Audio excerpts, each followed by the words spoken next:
Hello, hello. Welcome back to the Life Zone. My name is Eric Pannell. I'm your co-host, and I I'm have Xavier Lanier. yep. And this is episode 57. Before we get started, wanted to give a shout out to our sponsor, Appliance Medic. If you have any appliance and heating and cooling needs, be sure to contact them on Android and iPhone. And also Phase Consulting Partners, any kind of portfolio, project management, any kind of those training needs, be sure to contact them as well. Um, I would say we have a new guest. We've got a special guest that's actually returning back to the Life Zone. Ethan, how's it going, man? I am so excited to be here with you guys today. I feel like we've exchanged emails over the last few months and talked Yes, about doing this, so I'm glad we're finally doing it. absolutely. And as for everybody, so you know that he's got a huge smile on his face for a very important reason, right? Right, Ethan? Yes, yes. It is a high time in Denver, my friends. It's a high time. So, man, tell us, what's it like on the ground in Denver right now? What's the buzz? Give us a sense of the vibe. We're over here in Charlotte, like the I think to truly understand the context of how it feels now, you have to understand the backstory as well. And so I've only been in Denver for 10 years. So by no means am I a native or anything like that, but I followed the Nuggets really closely since I've been here. And a couple of really important contextual points. This is the Nuggets' first time going to the NBA Finals. So we've got the Broncos in town, who, of course, are a storied franchise. The Avalanche won the NHL Cup last year. So it kind of feels like the Nuggets have been due. But the barriers, at least here in Denver, the past 2 to 3 years, one could argue, is we just haven't been healthy.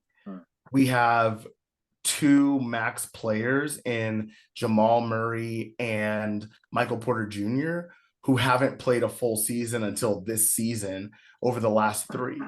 And so I think there's kind of been this palpable sense of finally, finally our guys are healthy. Finally, everything that we've been building towards is coming together. So on one hand, there's this cautious optimism because we've never been here before as a franchise. And on the other hand, there's this appreciation for what we're able to see right now in Nikola Jokic playing at an all-time level. Yeah, it's funny. Actually, though, you've been singing. Actually, you called it with Jokic early when we talked to you last time, right? I mean, you called it, and Jokic just does what he does, man. It's funny because he started hitting these like shots that you would only shoot playing horse, um, and it's just crazy how they're hitting all the shots that the Lakers are missing, even the good looks. So it's just interesting to see that that's how that folded out. But listen, LeBron's had a great career. Be interested to see him coming back, but it's less about him right now. It's all about Denver right now, though. It doesn't seem like So that though, Eric. If you look at ESPN, Yeah, any mainstream media talking about sports, yeah, the next day after the Nuggets swept the Lakers, we were on LeBron watch 2024. yeah, that's true. Yeah, Is LeBron coming back? Like, what are we talking about? We have a guy in Nikola Jokic who's playing at a historic level, hmm and who's in this team now who's in a position they've never been in the history of the franchise. yeah, And we're talking about, is LeBron James thinking about retiring because what he said 5 seconds after a game? right. Like, what are we doing? Good point. yeah. That's always the downfall, right? So us as Commanders fans, we never hear about any news about the Commanders. It's always the top franchises, right? Um, what I'm curious to see is once they figure out who's gonna be in the finals, like how that narrative changes, right? Denver being where they are now with the roster you guys have, and then Jokic playing at an incredible level with all these triple doubles, right? And what he's done. Um, I actually want you guys to win the finals, regardless of who wins the East.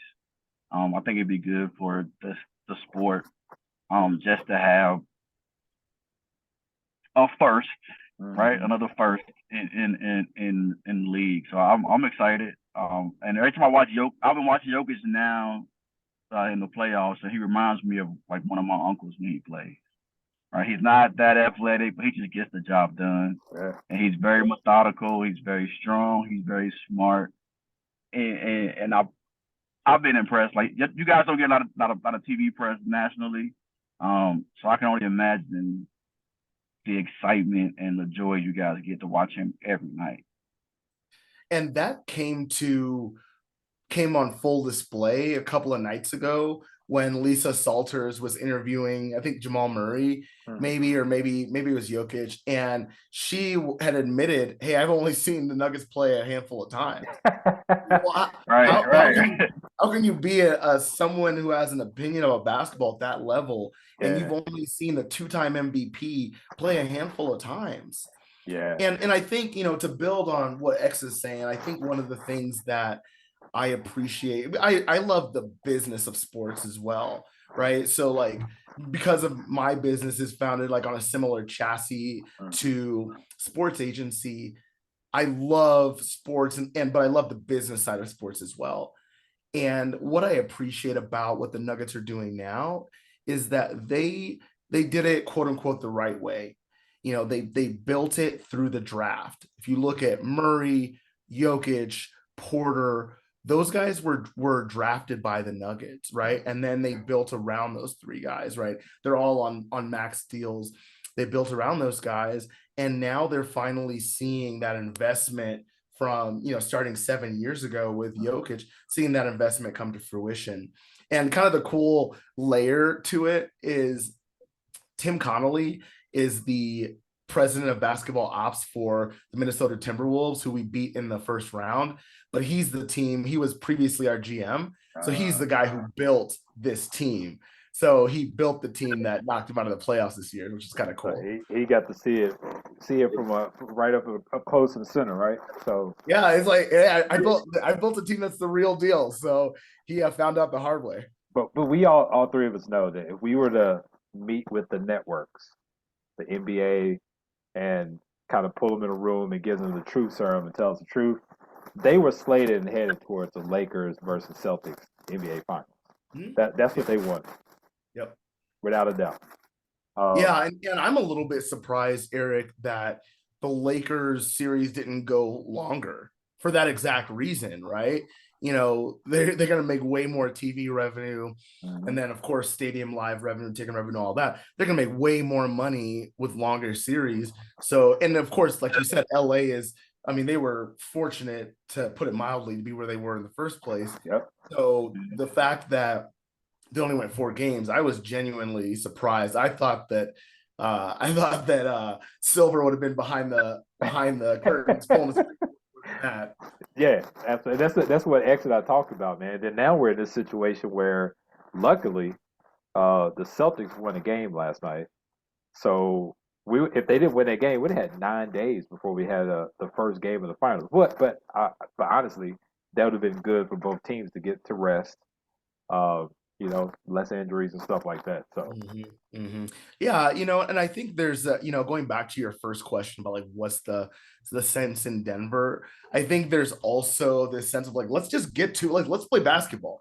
Yeah. There's this sense of like, I was listening to sports radio this afternoon, and Michael Malone was talking. He's like, guys are tired of playing against one another, and they're ready just to get to the big show. Right. So I do think there's a sense of like, it's kind of like when you're a kid and your birthday's coming up and it's coming, like we know there's going to be a parade in Denver, right? We're just wait, like let's just get it over with. 4 games, 7 games, doesn't matter. We know there's going to be a parade. Let's just get it over with. Yeah, I like it. Hey, y'all making parade plans already? They already done blocked off the streets and stuff, setting up the cone? I am going to be the parade commissioner. I'm going to be out there. I'm going to be in a full jersey, shorts, headband, wristbands, directing traffic. I went to the Avalanche parade last summer, and it was absolutely bonkers.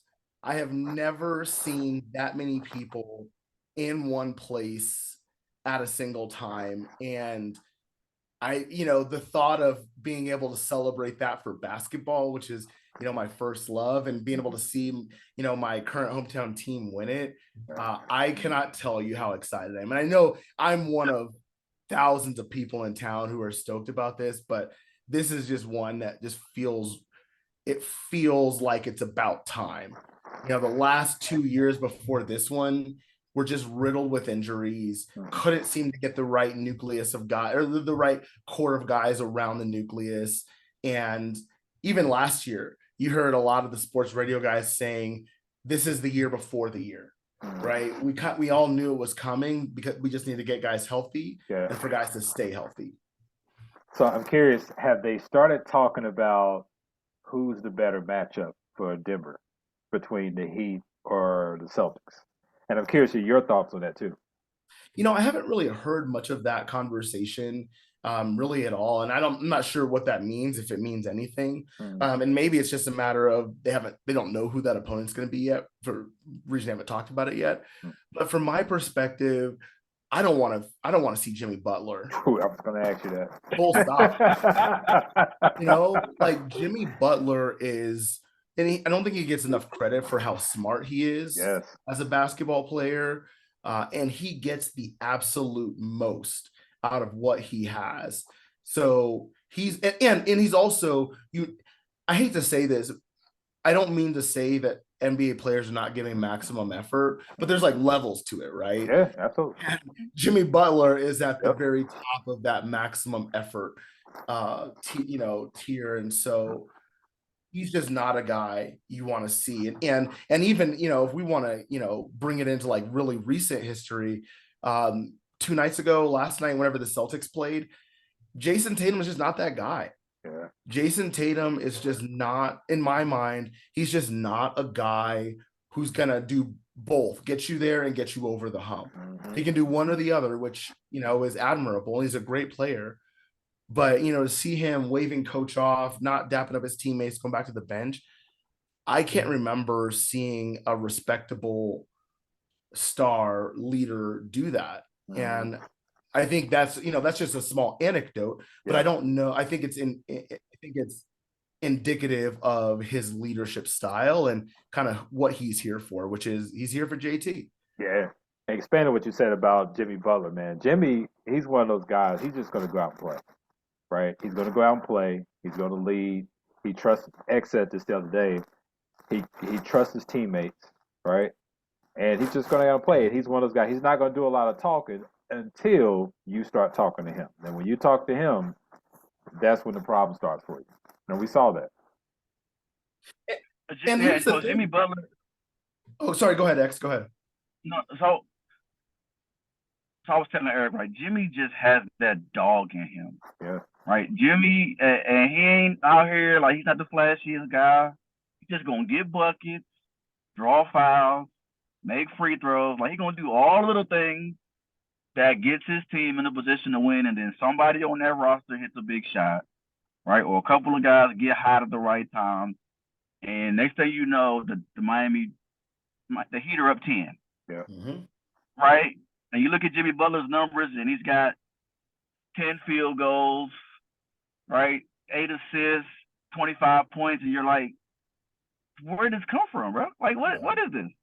Exactly. Like, what I feel like they're not getting enough credit for is the fact that they have 2 reasonable contributors who are not even playing right now. So first round of the first game of the playoffs, I think it was, Tyler Hero went out with a hand injury. And then Oladipo backs him up, right? Oladipo is now out. So I think to truly understand the greatness of Jimmy Butler, you also have to appreciate the context, which is he's doing it without a full roster. And like X said, like he's one of those few guys who has that dog in him. He built his career off of defense, off of doing the dirty work. And then he built on that with offensive effectiveness. But that he was known first on defense. Yeah, agree. Hey, is Tyler Hero due back for the finals maybe? Like, wasn't his wrist injury like a month? recovery? Like question. Yeah, I remember my son saying that. He was joking when he said it because he didn't expect him to get this far, but he was like, "We'll see Tyler Hero back in the finals." But it's not a joke anymore because but that was the status. Yeah. Yeah, I think he would be out for like a month and a half, so he may get some time he may get some minutes. He may get to play in the finals. Yeah. That'll change the narrative a little bit as well. So Yeah, I Yeah, that's mean, a really good point. I'll be curious. Yeah, that's what I'm seeing. He said 6 weeks yeah, for the injuries. That would seems like it put him back in at some point here. yeah. Do you think they'll bust up the Celtics if they? I sometimes, and this is like, this is the conspiracy theorist in me. Mhm, Sometimes I don't know that it's truly team against team and who's better and who's worse. mhm. Sometimes I do feel like other things like ratings, how long does a series need to be, things like that come into play. So I I really shy away from like, yeah, the Nuggets are good enough to sweep up. I wouldn't have even said that about the Lakers Mm. just because of the implications of what that could potentially mean. mm. I think the stakes are even greater for the finals. So by no means do I think it's going to be a rout. I don't think it's going to be the Nuggets just kind of cruising their win to a 4 or 5 game series. Mhm. I think whatever happens, it's going to have to be 6 or 7 games, and every dude's going to have to contribute. The Nuggets have a really short rotation, notoriously so. And so I think that every guy in that rotation is going to have to be playing at the highest level. Like we can't count on Nikola Jokic to have a triple double in the finals as well. And like we got at some Yeah. point somebody else has got to step up, fill that gap. Well, the way I've been looking at it, regardless if it's the Celtics or the Heat, they're going to have to bring a double team because if it's Bam Adebayo or if it's Williams or Horford over there with the Celtics, they're going to have a tough time. If AD couldn't do it, they're going to have a tough time guarding Jokic in that series, which means it's going to be some shooters Yeah, going to be and open. that's pretty much exactly. I Yeah. think that's pretty much every team's MO. And that was what Denver was most criticized for up until this year, Mhm. was we didn't have enough guys who could fill it up from the outside. So you throw a double and that's when you kick it out, right? And then you need to have a guy who's out there who can just knock it down. Mhm. We haven't had that. We've had guys like Will Barton who need the ball in their hands a lot more and can be a little bit sporadic. And, we also lost some really good guys like Monte Morris, who was a phenomenal point guard for the Nuggets. But we also brought in guys like rookie Christian Brown, Bruce Brown. Obviously, Michael Porter Jr. is a killer from outside. But there's a bunch of guys on the roster now, like everybody, Contavious Caldwell Pope. All of these guys can knock down from outside. And now that makes the Nuggets so much more dangerous because, like you said, every team strategy is, hey, double down, kick out, and now you got knockdowns. Yeah, Lakers. I think, Really and Go ahead. formula in which you guys play, right? Because you got Jokic getting everybody involved, stripping the basketball while also getting buckets himself early in the game, right? But then in the fourth quarter, it seems like Jamal Murray just does his thing, Yeah. right? And then with that, he still creates shots for, like you said, Caldwell Pope and Brown. Bruce Brown is hitting shots. Who's the small forward? I can't remember his name. Jeff Green. Number 50. Aaron Gordon. Great, yeah. There you go. And so he's not a 3-point shooter, but yet he's hitting threes against the Lakers. Yep. Right. So all this stuff contributes to success for Denver, right? Which culminated in a 4-0 sweep of the Lakers, which nobody expected, even with LeBron going for 40. Right.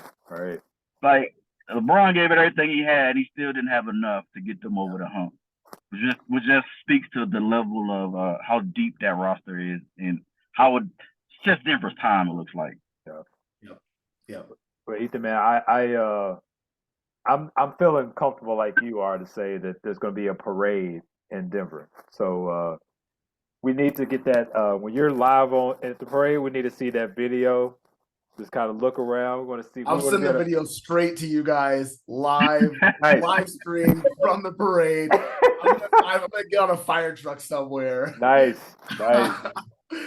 Yeah, guys, I'm so excited about it. And I think, I coach basketball, all, year round, club, high school. And so it's cool to see at the highest level, your local team doing so well.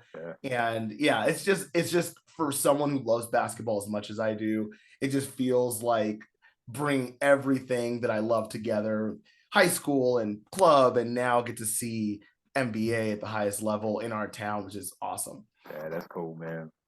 Well, stick with basketball, man. I want to transition over and talk about. Let's go to Memphis. Talk about Ja Morant a little bit. So, when you take me to when you saw the first incident, and then when you saw the second incident, because we didn't talk to you during that first incident, I just want to hear your thoughts and kind of what you were thinking when you saw both of those happen, kind of back to back. So you remember the first incident happened in Denver, right? It did, didn't it? Yeah, you're right. It did. It happened in Denver. Okay. It happened in Denver. So, it was all over of course it was national news, obviously, but Shotgun Willie's, I've heard of the place. Okay. So like these local places that are being talked about. Yeah. I'm curious to hear what you guys think, because the Ja Morant thing is so deep and complex. Yeah. It's not as simple, I think, as saying, what is this idiot doing? Which I think is the easy thing to say. Yeah. But my buddy and I got into a discussion the other day about it. Well, what did he do wrong? Well, he shouldn't have had a gun. Yeah. Well, did he do something illegal? Not technically.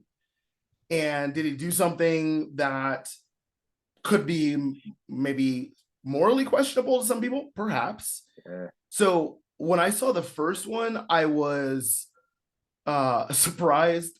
When I saw the second one, I was like, okay, like, what is this guy doing?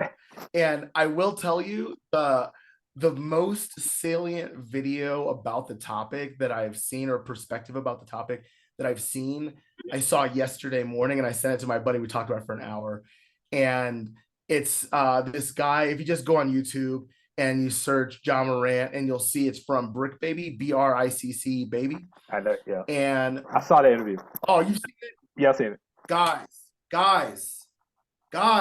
Yeah.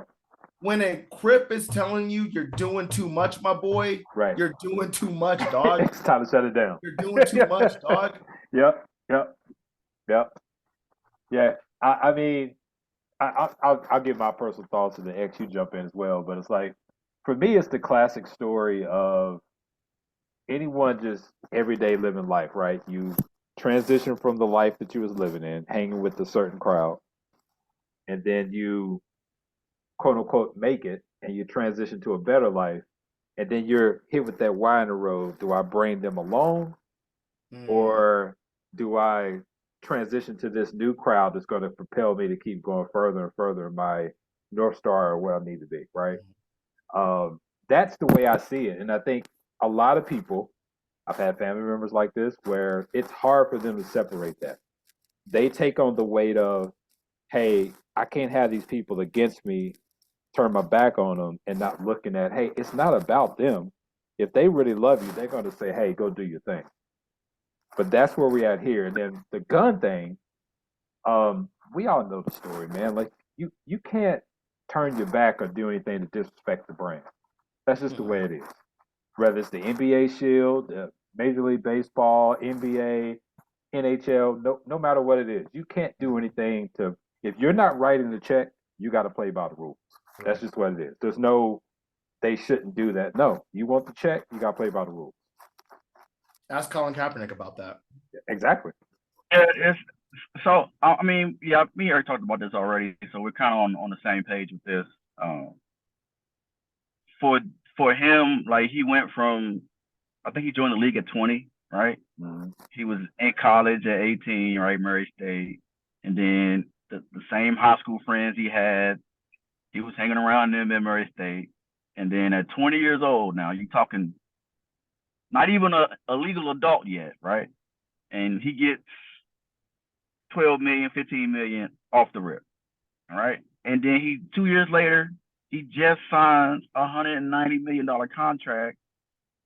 He signs a shoe deal. Nike's got him everywhere, right? All right. He's in the discussion for MVP, All NBA, like all of these things that are going to secure him financially even more, right?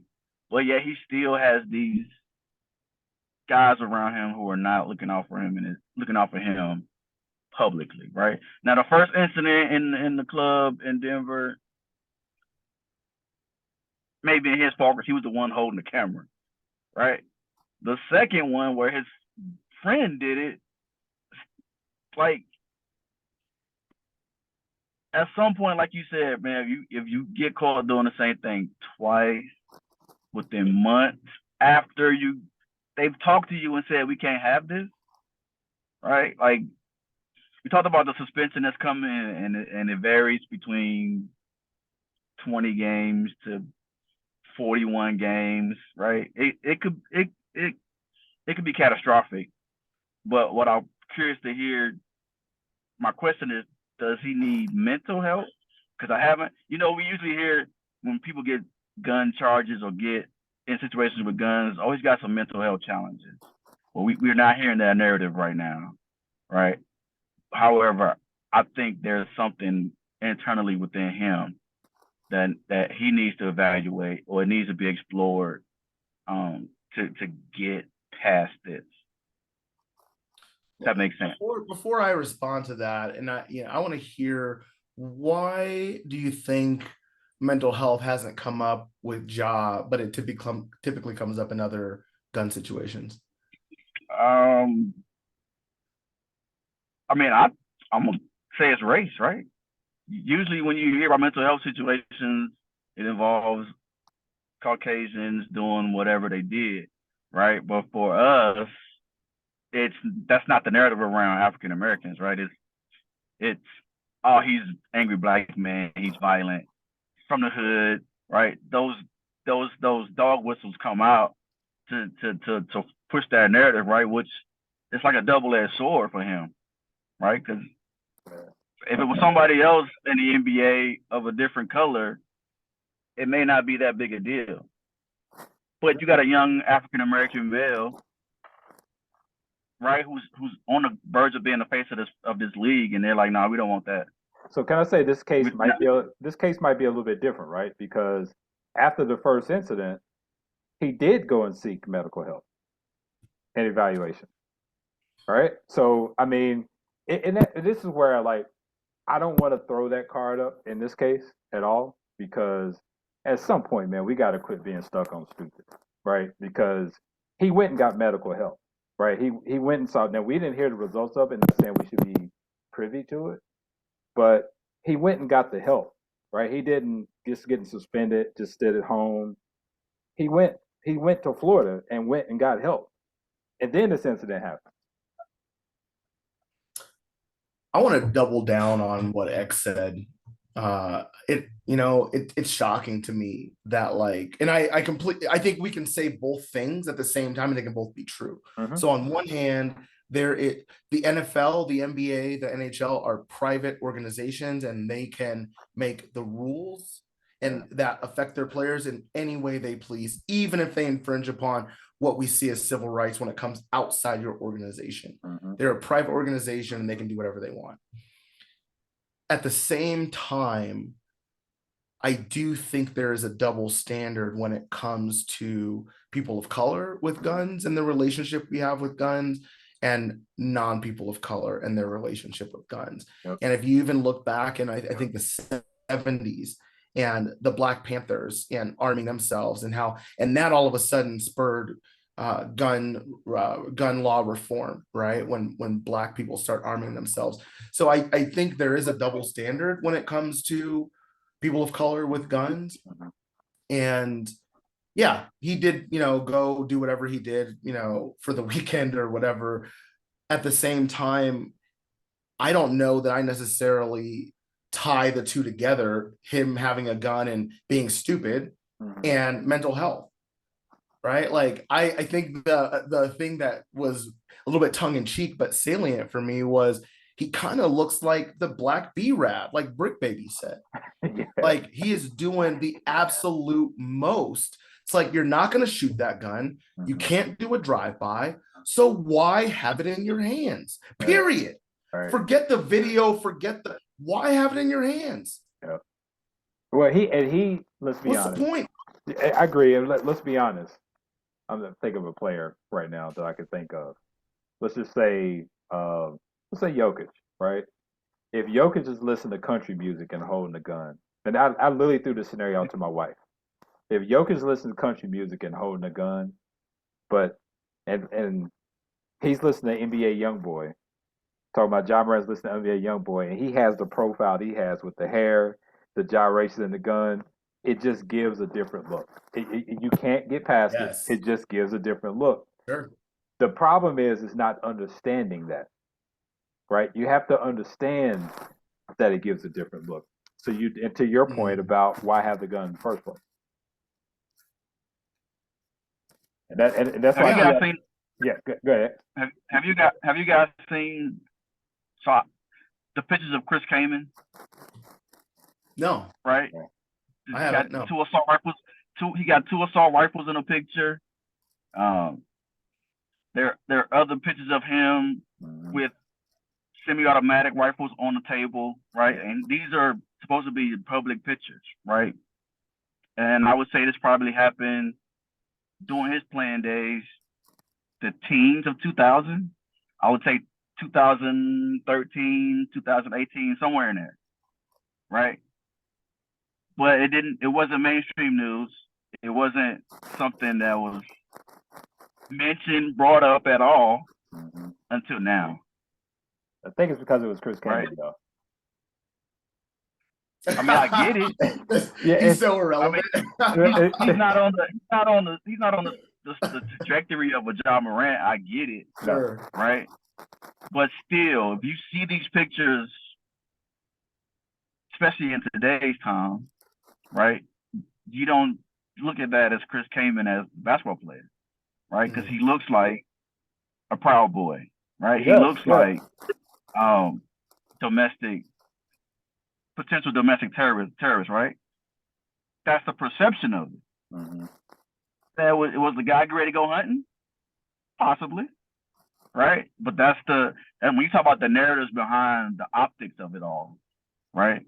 These are the things that go unmentioned, untalked about. Yes, and I think the piece that I think that for me is troubling is it would be one thing if John Morant were evaluated on his individual merits, but for us, it tends to kind of lump us all in together or a certain demographic in together. Whereas in my observation, for non-people of color, they can be lone wolves, right? Oh, that guy's a lone wolf and he has mental issues. One bad apple. Yeah. Well, okay. So you're telling me there's like all these one bad apples in all these police departments. You're telling me there's all these, one bad apples who are shooting up schools. Like there is an almost exclusive demographic that shoots up schools, and yet they don't get judged on the whole of their demographic, right? But yet when, if you go back to the 70s and 80s and even the 90s, when young black men were called super predators, like it's just such a double standard that I think is, to X's point, I think is important to acknowledge. Yeah, I definitely agree. I'm curious to see how when the punishment is going to be laid down, what we're going to look at, man. Do we have anything to compare this against? Like, I don't remember another superstar in the social media age that was caught on camera doing. We don't have anything to really compare it to. So the standard they're going to go with, or the standard that I've heard with this, is Gilbert Arenas. Yeah, that's what I was thinking too. Yeah. So you're looking at, and he got 60 games. Yeah. Right. Yeah, so I think that's the closest comparison. Yeah, the difference in the two though is obviously John Morant wasn't on NBA property, like in a locker room, none of that stuff. So I don't know if that matters, right? But that's comparison wise when you're trying to find a precedent, right? I think that's where we start. Yeah, unless he admits, and because they haven't revealed how he got the gun in Denver. Unless through their investigation they revealed that's what we don't know yet. Then that's where it'll come in. Okay, you had it on the airplane, you had it on facility. That's where it'll be a little bit different. So this is where I struggle, guys. So if you tell me that what he's being suspended for is conduct detrimental to the team, fine. I'll leave it alone. But what is he being suspended for exactly? You want that? I think so. And obviously, I'm pretty sure Eric is going to put it in legal terms, right? Yep. But for me, when you sign a contract, there's always that catch-all in a contract, right? Whether it's conduct detrimental to the team or like player conduct, personnel conduct, something along those lines. Like they're going to have some kind of legal argument to say, yeah, you broke this rule in a contract, which is why we're doing what we're doing. Yeah, and for me, I always like to put myself in the shoes of the guy writing a check, right? Interesting. Interesting. I hadn't thought about that. Okay. I always put myself, and X knows I'm like this. If I put myself in the guy, I take emotion and everything out of it. If I'm getting calls from networks, TV stations, and I'm the guy that's got to make the decision of where we're going to drive revenue or not, and we got the one player that's causing me to have to be in that situation or employee, then I got to chop your head off. That's just the way it has to go. But if you're motivated by revenue, that's your highest revenue generating asset. That's so true. Why would you get rid of? And again, like going back to, I think we're still stuck on conduct detrimental to the team or the league. But like, what would an NBA owner say he did wrong? Like you had a gun, not illegal. You had a gun on IG Live, Facebook Live, not illegal. What exactly is he getting suspended for? Yeah, and again, that's why this situation is so awkward, right? Because he technically didn't do anything wrong, but I always have to go back, man. You mess with the brand. When you mess with the brand, there's always going to be problems. That's what this is about. They're going to have a hard time coming up with the specifics of what he's getting suspended about, other than, and Silver's never going to come out and reveal that, hey, I'm getting calls from owners, I'm getting calls from sponsors, but that's what's happening. We know that. And at the end of the day, he's got to send a message. Talking about embarrassments to the league, right? You guys seen the pictures of, like, how the internet's undefeated, right? And so doing the introduction, like the team introductions for the Memphis Grizzlies, right? John Morant's walking through a metal detector. He's doing what? Walking through a metal detector. You know how you come out and greet the team in doing the introductions? They call your name. The pregame, right? They got a metal detector set up for him to go through before he can high five anybody. My boy, you're doing too much. You're doing too much. Yeah. I mean, that's where we at, though. So Ethan, I'll be intrigued to see like what they end up actually, giving him as far as the suspension. The Grizzlies have tried to preempt it by saying he's suspended indefinitely, which means he's on a paid vacation, right? It's the summer. He's not doing anything. Right. But I think to X's point, I also think about the Gilbert Arenas, but the reason I think Gilbert Arenas is just a smidge different to what Eric's asking is because we didn't catch it on social media. Yeah. We heard about it. There was anecdotes about it, but we didn't actually see Gilbert Arenas come into the locker room and put a gun on Crittenden, over the bet.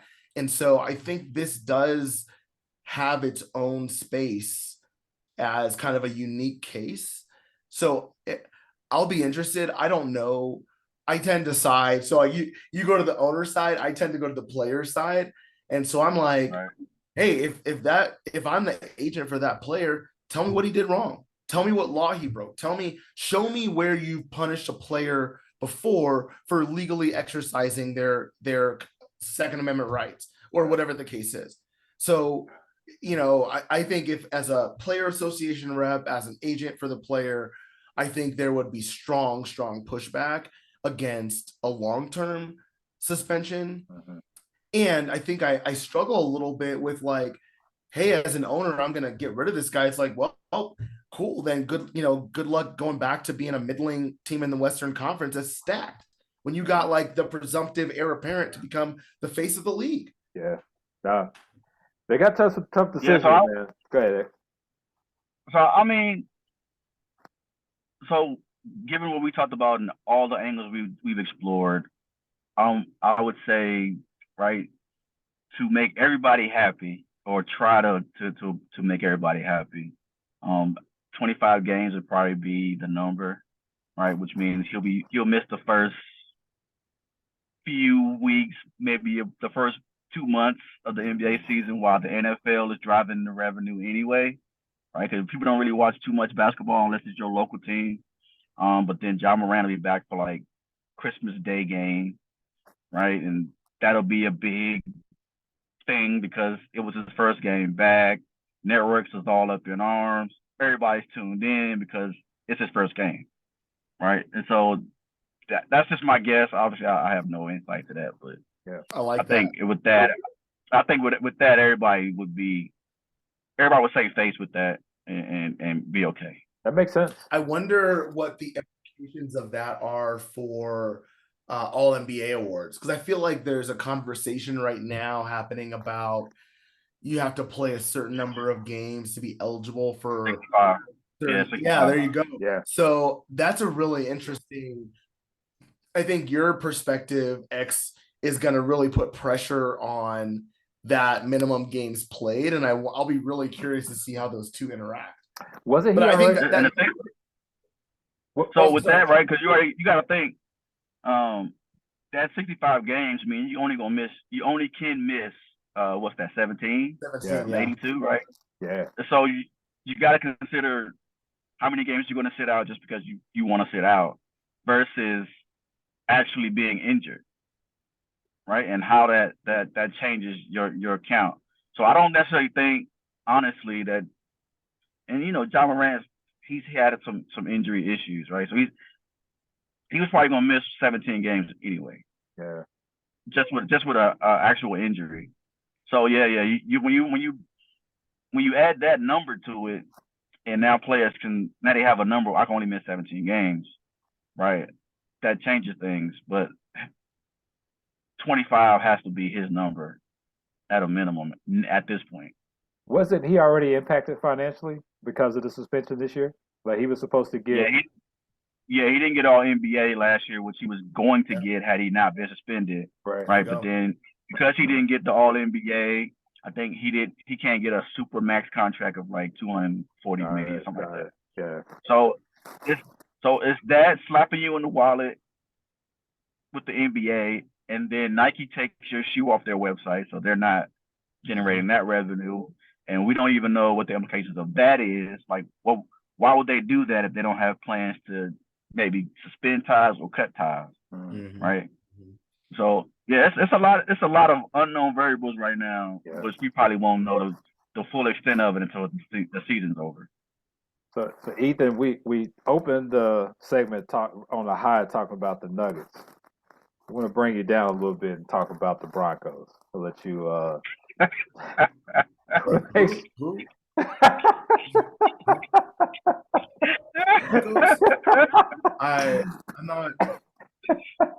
I'm not tracking. If I recall, in the last time we talked, you and I were on the same page. We said that they were going to run away in that division. I was wrong. I think you was wrong as well. Yeah. But what's the feeling? So you're saying that there was only one person among the three of us who had that right? Yeah, that was you, X. All right. You went with the easy pick. You just went with Kansas City. We went against the grain. Yeah. We went with Kansas City. No, that was that. I'll give him credit. I'll give him credit where credit's due. He called that one. I think, and look, the whole city of Denver would have been wrong as well, right? Like, Yeah. I think there was a, and I mean, you asked the question when we started, like, what's the feeling in Denver right now around the Nuggets? But if we go back a year and change, I think it was like March of 22, give or take, when all this went down with Russell Wilson.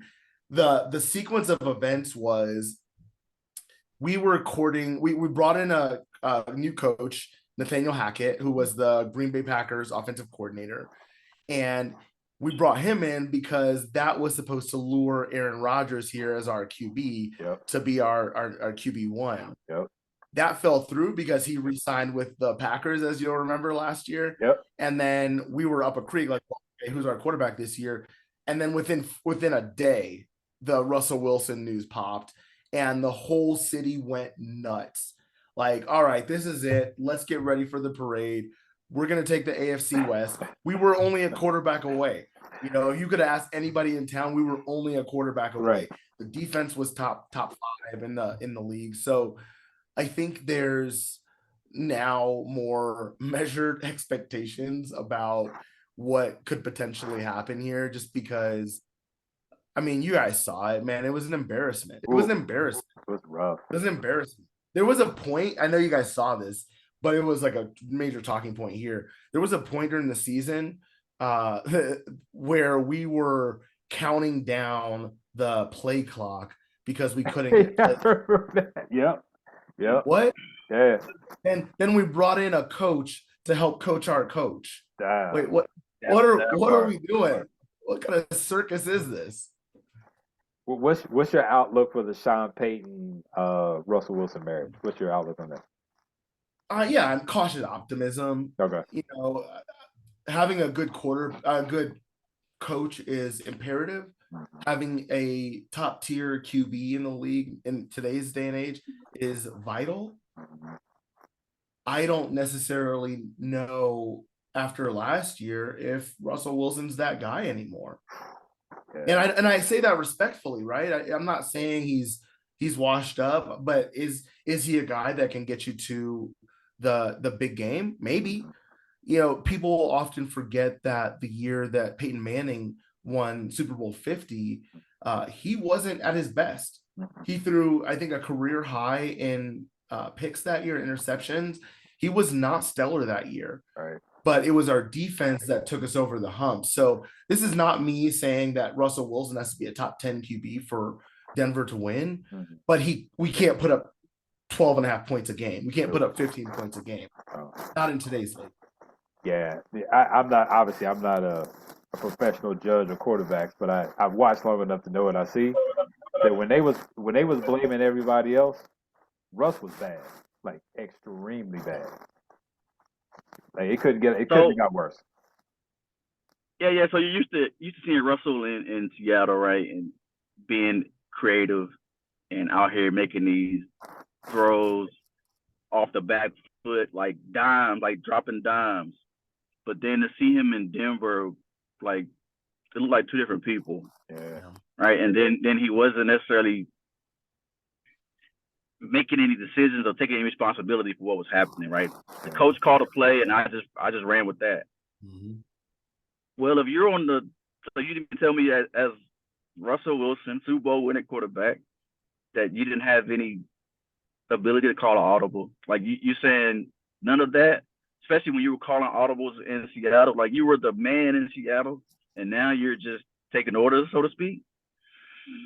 Like I don't know, man. It was a tough sell for me. But in light of this moment today, I did wear my Broncos orange. Love it. I love it.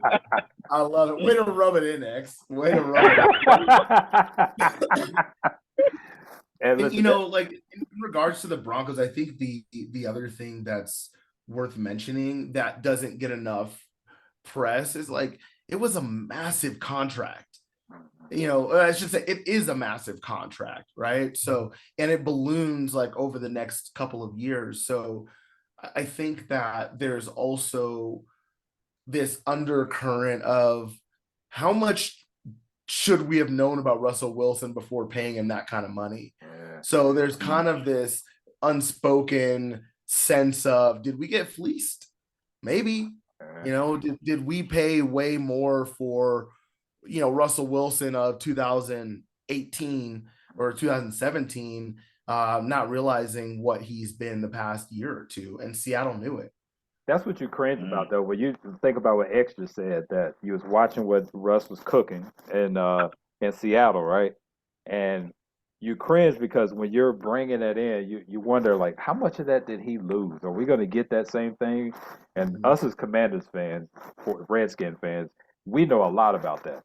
We've got a lot of players that's over the hill, the Bruce Smiths and Dana Stubblefields and Deion Sanders at the time was collecting a check. Got all these guys that came in, man. Donovan McNabb, I can keep naming them forever. Yep. Like exactly, right. All these guys are coming in, getting these contracts based off what they've done elsewhere, and then they stink it up when they put on our uniform, right? Welcome to the club, Ethan. I mean, we'll see though. I mean, I'm not terribly pessimistic necessarily about what'll happen this season. The Broncos are one of those teams that seem to kind of figure out a way to be in the mix. But the last, I think it's 5 seasons now, have just been really, really rough. And then also, there's a waiting list 3 miles long for season tickets. So people who have season tickets here are starting to become frustrated. So now they're starting to count no-shows, how many people are not showing up. Wow. I'm curious to know, did it make national news? So Russell, throughout the year, to your point, Eric, about him being out of touch, throughout the year, he would, do press conferences and say, one of the infamous ones was, we're on a flight. I'm doing high knees. I'm stretching on the plane. Yes, it did. Yes, it did. Okay, I'm just curious. It was so tone deaf, right? I think there was just this sense of like, dude, you're just doing the most, dog. You're doing the absolute most. And so the very palpable difference between last summer and this summer is there is almost no social media blasting about high knees on the planes and all, and waking up at 3 a.m. and sleeping 2 hours a night. Like there's a much more like business-like approach to the season and having Sean Payton as the new head coach. So it's a very different temperature in town now. And also Nathaniel Hackett is the first-time head coach. I think there were already some questions about that. Right. Yeah, the high knees thing was, Russ is just one of those guys, like from afar. I don't know him personally, but when you look at it, I don't know if you guys feel the same way. You just anticipate an awkward conversation. You just anticipate an awkward conversation. And we all know guys like that, but I see Russ that way, and I'm like, I wonder what that conversation would be like with him. Spicy. Yeah, exactly.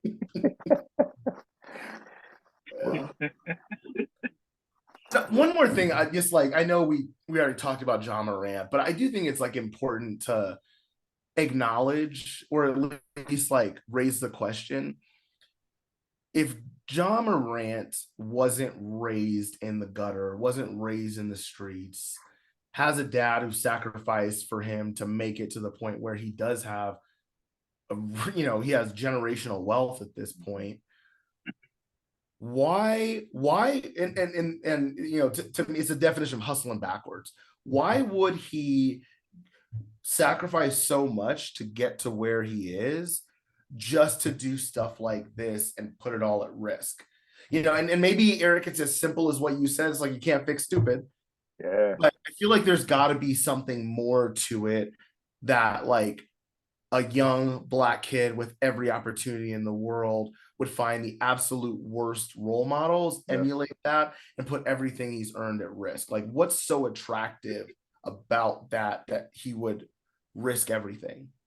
When you say that, the first thing that makes me ask myself the question is, how old was Ja Morant when Michael Vick was going through what he was going through? That's the question. Tell me more. So if Ja Morant, well, let's say he's like, what, 13, 14, I'm sure at some point he was probably a Michael Vick fan. And we saw what Michael Vick go through. The exact same thing that you just said, Ethan, is what you could place right on Michael Vick. Why would he risk it all? Mm. And go in the dogfight and doing all this stuff. And the answer that we always say in the community is, well, it's what we grew up doing. Mm. But we all didn't get to the point of where Michael Vick is and accumulate the wealth that he has. So, and I know for sure, because what's the cornerback that he played with, veteran at Atlanta? Mm. He actually spoke up and said that he went to Michael Vick's house several times, hanging out. And when he would show up, he had all these cars there, friends going in and out, and he would pull them aside and talk to them. So it's a matter of not listening. You're aware, like he's heard, like John Morant even had the conversation before. You know he's had the conversation, right? But it's just not consciously being aware, and it's difficult to answer that question because it's a sign of not listening and thinking that something can happen to you. Mm. So and then and so to piggyback on that, right? What does it say to you? Okay, so what does it say to you as John Morant, right? You had the incident the first time, right? You went through it the first time. You had to sit down with the league. You got suspended 8 games, all of these things, right? And then you were right back on the court like that, right? No big deal, right? Almost as if I ain't gonna say almost as if it didn't happen, but yet it wasn't necessarily that big a deal. You lost 8 games. It didn't break the bank. It didn't change your financial outlook.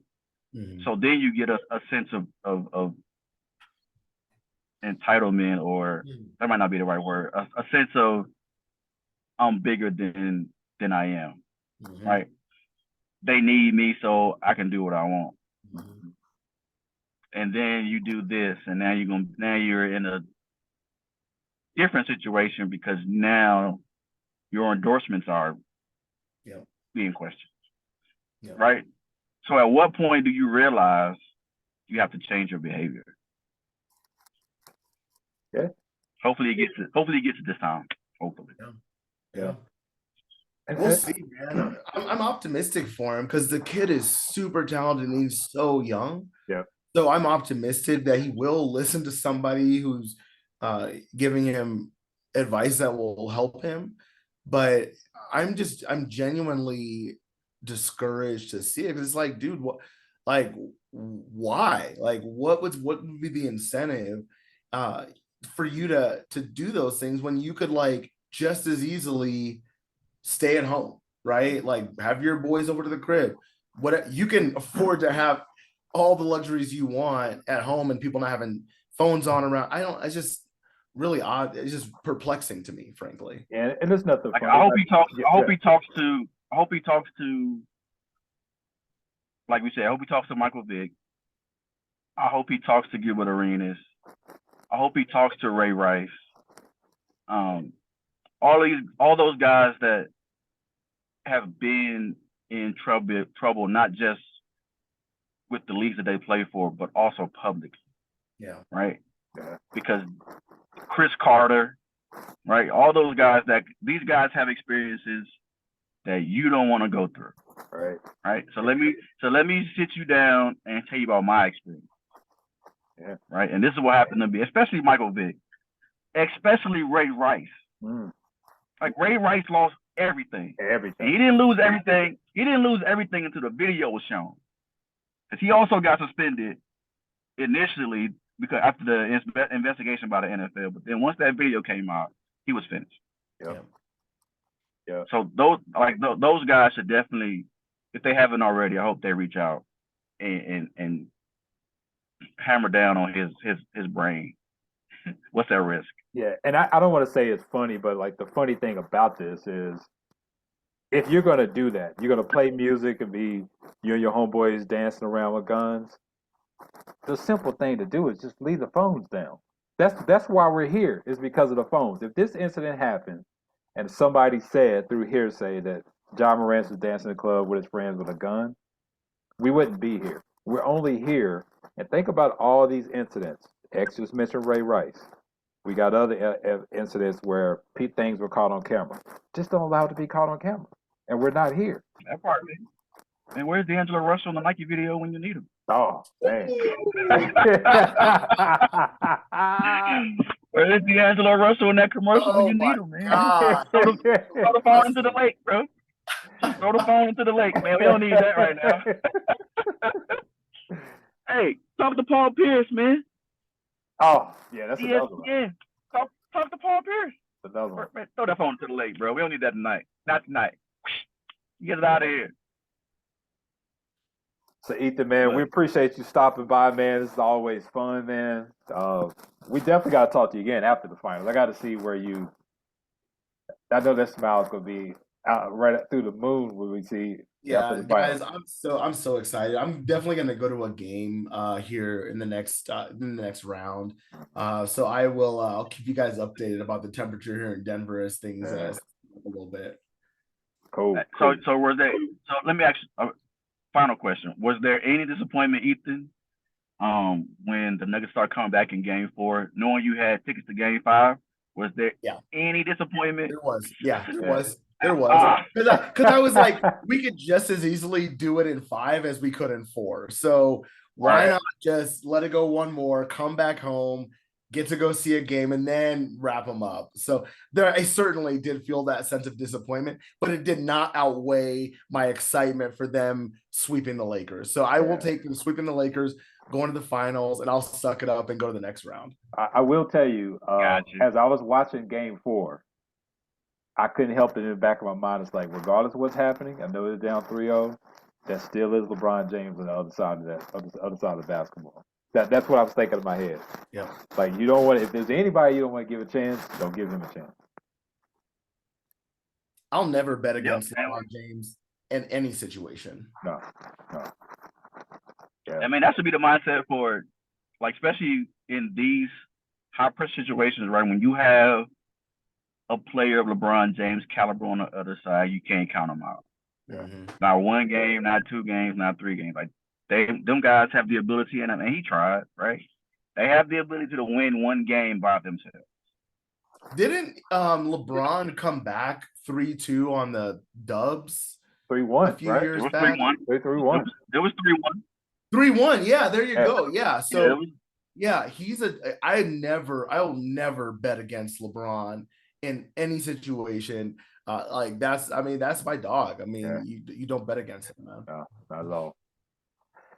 Well, cool, man. We definitely appreciate you stopping by, man. It's always good to connect with you. And listen, every time we watch Denver play, man, we're going to be thinking about you, man. I know getting ready for that parade. So hopefully you have. Oh, man, I'm so excited. I know the excitement's there. Hopefully it happens. I don't want to. Hopefully. Come on. What are you doing? Hopefully. No, man. Jimmy Butler's that dude, Butler, bro. man. He is. But, I mean, look, Denver, like you said, X, you said it. This is Denver's time. It is. This is Denver's time. Definitely feels that way. Definitely feels that way. So before I let you go, Ethan, I'm surprised. I'm a big Kentucky guy, right? So the playoffs, the NBA playoffs have been the Kentucky Invitational. How does it feel to be led behind Jokic with a Kentucky guy like Murray? You know what I mean? Yeah, especially going back to last series, it's kind of cool to see Booker and Jamal Murray going at each other. Yeah, I love college ball too, so it is really cool to see a lot of these teammates. Also, like stories for guys like Michael Porter Jr., who played at Mizzou, played like a handful of games, maybe less than that, and was, his stock fell. So I love seeing these college guys, and Jamal Murray, obviously is one of the best right now. I think the interesting kind of story about him here in town is like people say, "Oh, Bubble Murray's back," and he apparently does not like to be called Bubble Murray because he's like, I'm that guy outside of the bubble. Yeah. So I think there's kind of a sense of redemption for him to be playing at the highest level and kind of shedding that Bubble Murray moniker that he's had for the past few years. You just told me something new. I didn't know that was even a name for him. Okay, all right. Yeah, it's been a thing. Bubble Murray. He went for like 50 against the guy who now plays for the Cavs, who used to play for the Jazz. But yeah, he Donovan had Mitchell. Yeah, there you go. Donovan Mitchell. Yeah. He had epic battles. And I mean, now he's Jamal. Don't call me Bubble Murray. Thanks, Ethan. I've been hearing this Kentucky talk for the 2 months, 3 months now, so I'm pretty sure I'll be hearing the Bubble Murray piece of it. Yes, you will. It's been added to this whole Kentucky Wildcats situation. Appreciate the fuel, Ethan. Appreciate it. I got you. Dog. Well, cool, man. Anything you want to share about new projects or anything else you're working on before we drop off? Yeah, I'm getting married in a few months. Oh, congratulations. That's a big project. That's a big project. Yeah. The biggest project, some might say. Yeah, that's probably the biggest project. Yeah. Yeah, I'm really excited about that. Getting married in October. Nice. So that's really where my focus is right now. And we'll be in year 3 of the business here in July. So now finally bringing on a little bit of additional help to keep growing the business. So just slow and steady, guys. It's, I'm continuing to build from when we last talked, and hopefully when we talk again, I'll be a little farther along from where I am now. Nice, man. Well, we wish you nothing but much success and a happy marriage. I've been doing that marriage project for 13 years now. So if you need some advice, just give me a call. The biggest one. I got you, man. Congratulations. Just say yes. Just say yes. That's all I can tell you. Just say yes. Well, I learned that one early on, my man. Early on. Can't go wrong with that one, man. Can't go wrong with that. Yes, dear. Works all the time. Well, cool. X, take us home, man. Well, all right, man. I appreciate you jumping on, man. I mean, thanks you guys for listening. Appreciate Ethan for jumping on again, coming back, giving us that insight, local insight with the Denver Masters, what they talking about out there, man. Appreciate you guys for watching us on Facebook Live. You can always catch us on YouTube as well. Catch us on Apple Podcasts. Be sure to leave us a review. You can also get us on Spotify, just about wherever you get your podcast, man. We there. You know what I mean? So, appreciate the feedback, and till next time. Peace. Peace.